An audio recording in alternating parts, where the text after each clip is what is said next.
It's time to steep yourself in forgetfulness as we journey together to a sleepy camp way past the sunset.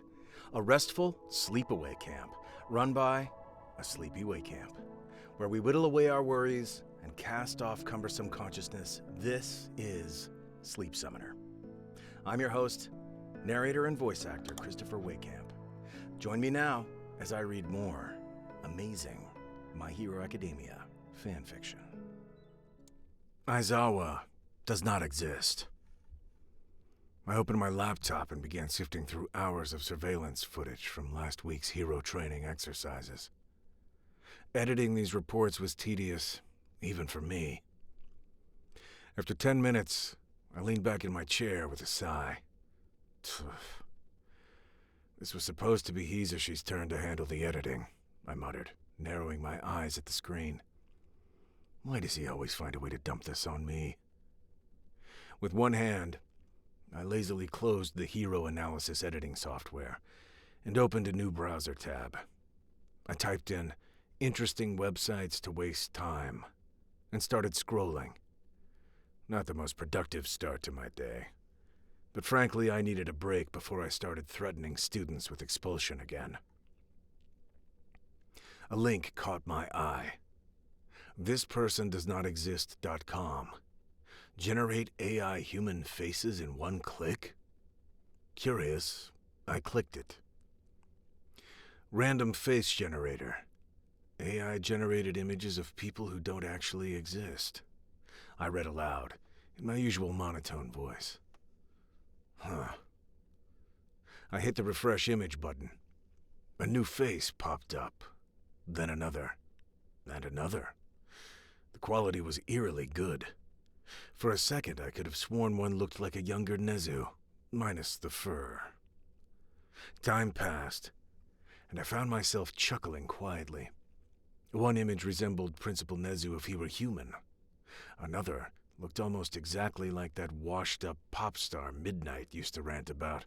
What was her name again? Click. This guy looks like he spent the last 5 years playing Fortnite in his mom's basement, I said under my breath, a rare smirk playing on my face. Click. She definitely argues with UA security about guest passes. Total Karen vibes. I glanced at the time. 8:05 a.m. Right. Faculty meeting was in 25 minutes, and I hadn't even finished one report. I reached to close the tab, but hesitated. Okay, one more, I mumbled. Click. Holy, I whisper, leaning in close to the screen. Is that me? My eyes narrow. I speak louder this time. No, it can't be. But the resemblance was uncanny. Not just some random look-alike. It was me. Hair, eyes, the same damn bags under my eyes. Even the scar. I snapped the laptop shut. Great. Now I'm hallucinating over AI faces. I need food. Dragging myself downstairs into the teacher dorm kitchen. I sniffed the air. Something smells good. It's got Hisashi written all over it. Hey, Hisashi. I greet my husband, rubbing the back of my neck. He doesn't answer. I frown. Normally he'd yell something like, Aizawa, up before 8 a.m., it's a miracle. But today, nothing. He keeps humming and plating food like I'm not even there. I glanced to the side, my eyes catching on a framed photo on the wall. Our UA faculty photo. Nezu, Kayama, Recovery Girl, All Might, Power Loader, Ectoplasm, 13, Cementos, Vlad King, Hisashi. Where am I? My heart skips a beat. What the hell? Why am I not in this photo? I murmur, stepping closer. That's impossible. Hisashi? I bark, panic bleeding into my voice. Can you hear me? What the hell is going on? Still nothing. His eyes never meet mine. Suddenly, Vlad King strolls into the dorm kitchen. "Yo, Hizashi, you got Taco Bell again? You legend." He grabs a taco like it's just another Tuesday. Hizashi chuckles and tosses him a napkin. "Dude, you're gonna get messy," he says, grinning. But then, Midnight walks in behind him, heels clicking against the floor. "Vlad, the Taco Bell's here," she calls out cheerfully. I step back. What the hell? She walks straight toward me, through me. I stumble. Did she just walk through me? I bolt back upstairs, my breath heavy. My dorm door is wide open. I step inside. Empty. No bed. No books. Just a single laptop sitting in the middle of the floor. I sink cross-legged staring at it. Tears sting my eyes before I even realize I'm crying. I shouldn't have clicked that stupid website. I search every corner of the room for something, anything that proves I still exist. I head to the faculty office. File cabinets line the wall, labeled by hero names. No Eraserhead. No Aizawa Shota. No me. My breath catches in my throat. I look down at my hands. My fingers are flickering, slowly dissolving, like mist in the sunlight. Is this the end of me? And then, black. I'm standing in a massive, empty space when I open my eyes.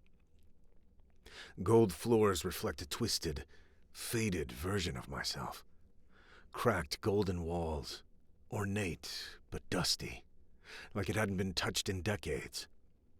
20 feet ahead, enormous double doors, intricate carvings, warped and ancient. I take a shaky step forward. "Where the heck am I now?" I whisper. A voice echoes through the chamber, deep, mechanical, and ancient. "You were not meant to exist." The double doors begin to creak open. Before I can respond, the lights flicker. The screens around the room start to glitch, images distorting, crackling with static. The figure in the cloak stops moving, head twitching like a broken puppet. Then, everything goes black. A low hum fills the air. Suddenly, "Yo, Aizawa, wake up already, man." The voice is warm, familiar, something I hadn't heard in years. A soft blue glow cuts through the dark. I turn around slowly.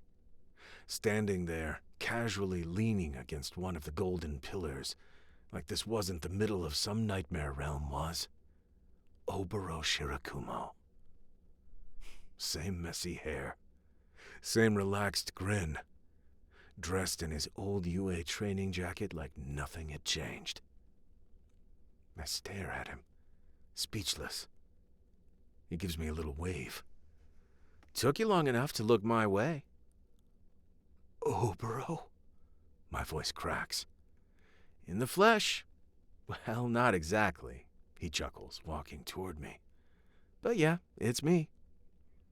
I blink hard, trying to keep the sudden wave of emotion down. No. This isn't possible. You're not... He raises a hand to stop me. "This whole thing, the golden room, the website, you disappearing, none of it's real, Eraser." What? Oboro sighs and sits down on nothing, like the space itself bent for him. "You're dreaming, man." I stagger back. My legs finally give out and I sit on the cold, shiny floor. But it felt so real, I whisper. "Yeah, dreams usually do." He kneels next to me and puts a hand on my shoulder. "But listen to me. None of this is who you are. You're not erased. You're not forgotten. You've got people who count on you, Aizawa. Students who need you."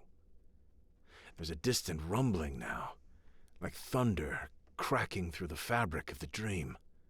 Oboro stands up and points behind me. Time to wake up, Eraser. Go back. I glance over my shoulder. Light is pouring in from behind those double doors. And when I turn back, Oboro is gone. Oboro! I scream, reaching for where he just stood. But there's nothing. The dream shifts again. The light behind the doors vanish. The gold turns to ash. The screens go black. And suddenly, I'm alone in an empty, colorless void. I breathe hard, heart pounding. This isn't real. This isn't real. Wake up. Wake up! I claw at my own arms, press my nails into my palms, anything to jolt myself awake. Nothing happens. I can't escape. Meanwhile, UA High School, South Training Field, 8:21 p.m. Smoke billows through the air. Explosions thunder from all directions. The once pristine training grounds are now scorched, the earth cracked open from quirks colliding. Everyone fall back and regroup, Present Mike yells into a communicator, his voice sharp with panic. Ida, take charge of evacuating the students from the East Wing, Midnight shouts, leaping into action. Aizawa's still down, Vlad King growls, dragging his colleague to safety with his blood tendrils. Whatever they hit him with, it's bad. Near the school's perimeter, ectoplasm splits into multiple clones, intercepting incoming attacks with practiced precision. Sensei won't wake up, Deku yells, kneeling beside Aizawa's limp body, shielded by a makeshift bunker of cement from Cementos. He's breathing, but he's stuck. It's like he's dreaming, but it's a nightmare. Exactly. A voice purrs from the smoke.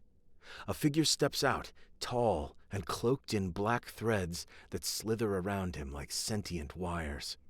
His eyes gleam red, his grin sharp. Name's Loktar, quirk, terror. One hit and you're trapped in your worst fears. You'll think you're awake, you'll think you're in control, but you're mine until I say otherwise. Bakugo growls, fists clenched. You sick freak! Oh, Loktar laughs. I didn't even give him his worst nightmare yet. That was just a warm-up. Not on our watch, roars All Might, even in his skeletal form, planting himself between Loktar and the students. We protect our own. Inside the nightmare realm, I run through endless halls now. Copies of UA, twisted and endless. Doors lead nowhere. My voice echoes back at me in fragments. Every step feels like I'm sinking deeper. My brain knows it's fake, but my heart won't stop racing. Oboro's words ring in my ears. You must prove you belong, or fade. I stop in the middle of the hallway and scream into the void, I belong. And for the briefest second, a crack in the wall, a flash of sunlight, a heartbeat of hope. The crack widens. Light spills through the darkness like a flood. The endless hall collapses, walls disintegrating into shards of glass. I throw my arms over my head as the dream shatters around me, and then I hear a voice. Not Oboro this time. Mr. Aizawa! Faint, muffled, distant, but real. It's Midoriya. Another voice. You've got to wake up, Sensei. Kaminari? Then Uraraka. Please, we need you. A dozen more follow. Students, colleagues. Their voices break through like sunlight through some storm clouds. Each one anchors me, pulls me back. I open my eyes just a little. Outside the UA grounds. His fingers just twitched, Recovery Girl shouts from her position beside Aizawa's body. He's coming back. Keep that villain off him, power loader yells, launching a steel barricade at Morven with explosive force. "We need erasure!" Sero yells out. Loktar snarls, his eyes flashing. "No, he's still mine. He hasn't seen true terror yet." "Eraserhead ain't yours, creep!" Present Mike's voice booms, followed by a deafening sonic blast that rocks the battlefield and sends Loktar flying back. Suddenly, Aizawa bolts upright with a gasp, eyes wide. His breathing is ragged. He's covered in sweat, but he's awake. Midoriya nearly sobs in relief.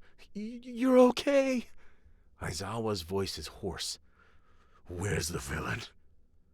"All around," Midnight says with a grin. "But we've been holding the line." Aizawa stands slowly, cracking his neck. "Then I guess it's time I did my part." His hair lifts, his scarf coils, his eyes burn red. "Quirk, erasure activated." The moment his gaze lands on Loktar, the villain's body convulses. His wires stop slithering. He stumbles. "You thought I was weak?" Aizawa snarls, stepping forward. "You tried to trap me in fear?" He tightens the scarf around his arms. "You messed with the wrong teacher." Loktar staggers backward, eyes wide as his quirk fizzles under Aizawa's unrelenting stare. "No! No! No! What did you do?" "You lost," Aizawa says simply. "Now, class!" he barks. Like clockwork, the students move. Bakugo launches himself forward with an earth-shaking explosion. Kirishima, hardened and blazing with resolve, slams into Loktar. Jiro's heartbeat pulses through the ground, disorienting him. Tokoyami's dark shadow swarms. Ida rushes in with Reciproburst. And then, Midoriya and Todoroki, side by side. "Together!" Midoriya shouts. "Right!" Todoroki responds. Smash, plus Flash Freeze Heatwave. The explosion of wind and ice leaves the battlefield silent. When the smoke clears, Loktar lies unconscious in a crater, bound by ectoplasm clones and immobilized by Power Loader's tech restraints. All of Class 1A erupts with joy. "We did it!" Uraraka beams. "He's really okay." A few hours later in the UA infirmary, Aizawa sits on a medical cot, bandaged and tired, but calm. Present Mike sits beside him, arms crossed, expression uncharacteristically serious. "You scared the heck out of us, man," Mike says softly. "We almost lost you." Aizawa lets out a breath. "I know. It was close. But..." He glances toward the window, where the students laugh and bicker in the distance. "I heard them. That's what brought me back." Mike smirks. "Told you these kids were something else." A bonfire crackles in the courtyard, marshmallows on sticks, stories being shared, laughter echoing through the night air. "I still can't believe you punched through a nightmare," Kaminari says, with his mouth full of s'mores. "I didn't punch through it," Aizawa mutters. "I walked out." "You power walked through psychological torment like a champ," Mina grins. Sero laughs. "We should give you a trophy." Aizawa leans back in his chair, letting the warmth of the fire and his students' voices wash over him. For once, he allows himself to smile. "Maybe not a trophy," he says. "But this is enough." The threat is over. The students are safe. And Eraserhead, Shota Aizawa, is home. The end. I should have known better. "That's it for today," Shota Aizawa said, tossing the chalk he was holding onto the ledge of the blackboard. "I'll be expecting your reports on your internship activities on my desk by the end of this week. Be sure to include both the good and the bad. Dismissed." As Class 1A began their mad dash toward the door, Aizawa's voice cut across the babble once again. "Ida, I'd like a word with you." Tenya Ida halted halfway out of his chair, his eyes wide behind his spectacles and his face pale. Behind him, Ochako Uraraka let out a soft, "Uh-oh," before leaning forward to give Ida an encouraging pat on the shoulder. "I'm sure it's nothing, Tenya," she said quietly. Izuku Midoriya also gave Ida a tentative smile. "Yeah, it's probably just class rep stuff. And better you than me, actually. Uraraka and I will wait for you if you want so we can all head to the station together." Ida swallowed hard, then shook his head.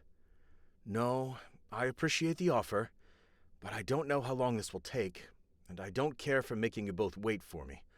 I'll see you both tomorrow, if I don't catch up with you before you get to the station." While the rest of Class 1A headed out, most with sympathetic, curious, or doubtful looks in Ida's direction, Ida finished putting away his books, stood up, and straightened his clothes before advancing toward Aizawa, who was leaning against the doorframe. "Come with me," Aizawa said. And with the sleeping bag over one shoulder, he led Ida down the halls to one of the teachers' lounges. He waved Ida to a seat and tossed his sleeping bag over the back of the couch before sitting down as well. Ida was doing his best not to fidget or flinch under his homeroom teacher's implacable stare. But it was difficult, given Aizawa's uncanny talent for seeming to stare right through a person. Just when Ida thought he would crack from the strain of the silence, Aizawa finally spoke. "I'm sorry about Tensei." "Oh, thank you, sir." "How's he doing? Any progress with his recovery?" Ida let out a low sigh.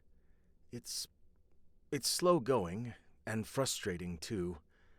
I mean, I'm grateful that he's even alive, considering what Stain could have done. But still," he growled and clenched his hands into fists. "He may never walk again, and even if he does, Ingenium is gone." For a moment, Aizawa just stared at his student. Then he closed his eyes and rested his head on the back of the couch. "I also heard about your behavior in Hosu." At that, Ida froze. The building anger and frustration and regret about his brother stifled in an instant. But before he could speak, Aizawa went on. "It was obvious in retrospect, really. You're one of UA's top students. You placed highly in the sports festival, which meant you had plenty of offers for more prestigious and, frankly, more appropriate internships, given your skills and your goals. And yet, you took a fairly low-level one, with a much less well-known hero, in the city where your elder brother just happened to be injured in the line of duty. Not because you wanted to take up his slack, not because it was closer to the hospital where he's convalescing, but because it suited your need for revenge."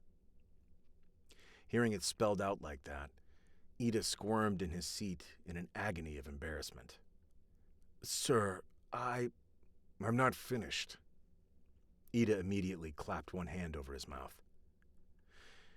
"You should know better than that, Ida. After at least 2 months here at UA, not to mention your family's long-standing tradition of heroism, you should have known that revenge is not heroic. It's a hero's job to protect, not to punish. That's what the legal system is for. Heroes exist to facilitate that system, not replace it. It's a hero's job to save lives. Use your quirk to save others. Be a real hero. You might also want to think about how many people you hurt. And I don't just mean Midoriya and Todoroki. You clearly cost Native his life by prioritizing your revenge over his safety. You let Manuel down by disrespecting his faith in you and his internship offer. Never mind how many pro-heroes were possibly counting on you as Manuel's backup during that fiasco. And with your speed, who knows how many civilians you might have been able to get to safety while the pros were fighting those Nomu." Ida stared down at the floor. His shoulders slumped and his head bowed.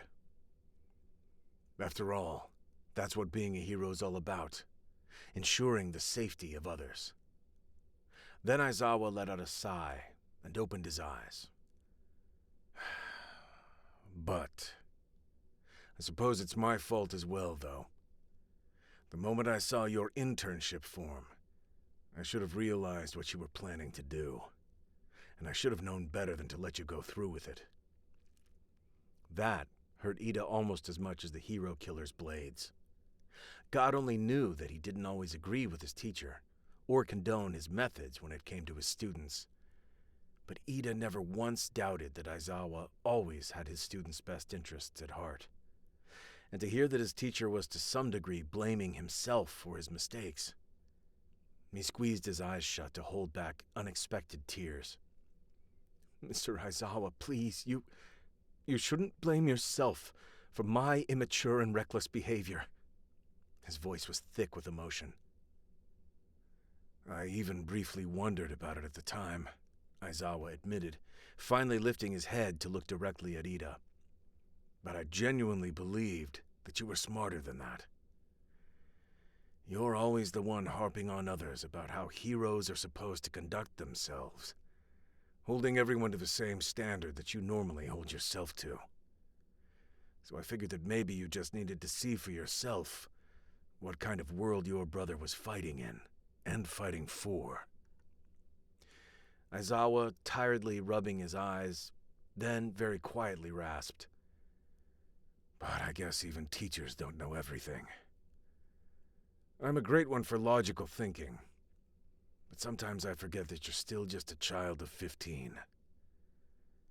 I'm sorry, Ida. As your teacher, I let you down. Tears slowly slid down Ida's cheeks, and he couldn't make himself look at Aizawa anymore. He looked down at his hands, at his injured left hand. Until I'm able to call myself a real hero, I'll leave my left hand as it is. No, he whispered at last. It's not your fault. You're right. I should have known better, and I am still a child. I didn't want to accept help, not even from my friends. Then he abruptly turned to look at Aizawa in the eyes and said fiercely, "But I won't make that mistake again, sir. I promise. And if you'll forgive me for saying so, I know you won't either." The corner of Aizawa's mouth turned up slightly, and his eyes narrowed in quiet approval. Good enough for me. Now get out of here. At your best speed, you should be able to catch up to Uraraka and Midoriya before they reach the station. Assuming I haven't misjudged you, of course. Ida rose to his feet and bowed to Aizawa. Then he smiled tightly at his teacher. You haven't, sir. And thank you. Aizawa nodded, and then stretched out of the couch, closing his eyes once more with a relieved sigh, while Ida bolted from the room, down the hall, and out into the sunshine, in pursuit of his friends. Staring down the darkness. All my life, I've had to stare down the darkness. He leapt from the rooftop with an almost feral grace. It's what I do. It's what my quirk is. With the ease of long practice, he flung out one hand, and his scarf entwined itself around a protruding beam. Timed to the exact breath, he somersaulted, hanging upside down, before disentangling his scarf so he could land in near silence on the alley floor. 2 quick gestures, and the ends of his scarf were instantly wrapped around the throat of a would-be killer at the other end of the alley. His opponent tried to free himself from the chokehold, but Aizawa wasn't about to give him that chance. He hauled the thug toward him with all his surprising strength. But then the thug let out a deafening bellow of defiance, and Aizawa leapt back to avoid the crystalline shards that had suddenly erupted from his opponent's hands. Dodging as best as he could in the narrow alleyway, he didn't have nearly as much room to maneuver as he would have liked. He was all too aware that one swipe with those would flay him alive, but he wasn't about to give up a chance to do so. I can't stop the darkness. All I can do is slow it down, by any means necessary. Twin crimson flares blazed in the shadows, and the shards turned to dust. He knew that the effect would only last until he blinked, but if the thug's quirk was restored, it'd tear through his capture weapon, carbon fiber and steel alloy and all. Aizawa snarled and slammed his fist straight into the thug's face, forcing himself to keep his eyes open. But ever since the USJ incident, he couldn't maintain his erasure as long, and it took longer to recover. No matter how hard he trained, no matter how much he practiced, he could never seem to reach his previous level of control. The darkness doesn't play fair, so neither do I. He feinted to one side, and then abruptly ducked under the thug's outstretched arm to get behind him. He grabbed his opponent's wrist, and with a twist and 2 cracks, he broke the thug's arm and dislocated his shoulder. The thug howled in pain and flailed blindly behind him, but Aizawa shrugged off his attack and promptly broke the thug's other arm. "Your choice. Surrender, or I do your legs," he rasped. "Damn you!" the thug shouted, still trying to get free. But Aizawa knew he had only a second or two more before he'd have to blink, so he grabbed the thug's hair and hit him hard enough to stun him. As the thug dropped to his knees in a daze of pain, Aizawa's eyes closed and a wave of dizziness washed over him with such force that he almost fell. He nearly vomited as his senses spun out of control, and the memory of his agonized suffering at the USJ was almost enough to overwhelm him. But he lashed out with one fist to punch the brick wall of the alley, and the pain burned away the dizziness. And even if I might lose, I can't stop fighting. Can't stop watching. Can't stop staring down the darkness. He was relieved to see that the thug was down for the count, face down on the alley floor. He bound the thug's wrists behind him with an extra length of his scarf that he kept as a restraint, and then, with an irritated grunt, dragged his unconscious opponent none too gently from the alley. Fortunately for him, a passing hero on patrol saw him and agreed to take the thug into custody. As a long-standing pro familiar with procedure, the paperwork didn't take very long. Once they were gone, Aizawa leaned back against the wall of the alley. The adrenaline was still twitching through his muscles. His fist still bled, his eyes still burned, and coming out of the tunnel vision effect of combat, he was abruptly aware of the reek of the nearby alley. Because it's only getting worse. Every night is darker, ever darker. And soon, too soon, even the brightest of lights will go out. All he wanted was to go home, fall into bed and sleep until noon. But with a sigh so faint that it might have only been the wind, he repelled himself up the side of the building to begin his silent vigil once more. One day the darkness may very well take me, but not as long as I can keep my eyes open, and never without a fight. The bestest day ever. Riding in a cab on the way back to the hospital, Aizawa was having a hard time believing that the child next to him was the same one who'd ridden to the festival with him earlier that morning. Eri was talking nonstop between bites of the candied apple that Midoriya had given her, completely oblivious to the food coloring that was all over her face. "Did you see it? Were you there? There were all these people, and then people were cheering, and then it got all quiet, and I was wondering if something bad was going to happen, but then there was this loud explosion, and it was loud." I think she said more words just now during this cab ride than she has in the entire time since we've rescued her, he thought in amusement, while Eri kept going, waving her arms in excitement and nearly getting candied apple coating on his scarf. And then everybody on the stage was dancing, and Deku was dancing too, and they all looked so happy, and everybody in the audience was happy, and then Deku went away, so I got kind of worried. He was just helping out with the effects team, Aizawa replied. But Eri kept right on talking, as if he hadn't spoken. And then it got cold, and there were bright, colorful things everywhere, and there were birds, and all the people were going, wow, and I went, wow, too. I have to admit, I wasn't expecting Koda to actually summon birds into the gym. And everybody was dancing, and then Lemillion was crying, and I didn't know why, so I got worried again. I can only imagine what Togata must have felt, seeing her truly experience joy, maybe for the first time in her life. But then, this girl was zooming around over everyone's heads and touching their hands, and then people were flying, and everyone was having fun, and I was having fun, and Lemillion was crying, but I think he was having fun too, I think. I'm sure that he was. As they pulled up to the hospital, Aizawa helped Eri out of the cab and escorted her along the hallways up to her room. She was still talking a mile a minute, waving her small arms around, and the nurses were staring at her as they went past. Aizawa could hear their hushed but delighted whispers as they passed, marveling at the change in the girl they'd been caring for since her rescue.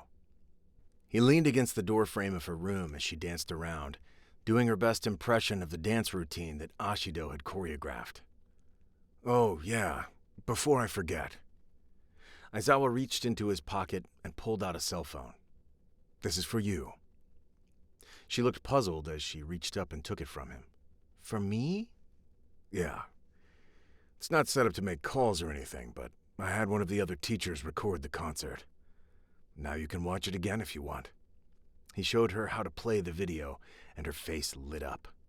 Wow! Then he was completely startled as she dashed over to him and threw her arms around his legs to hug his knees.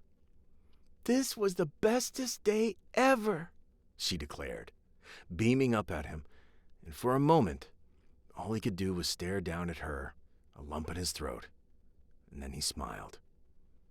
Yes, it was.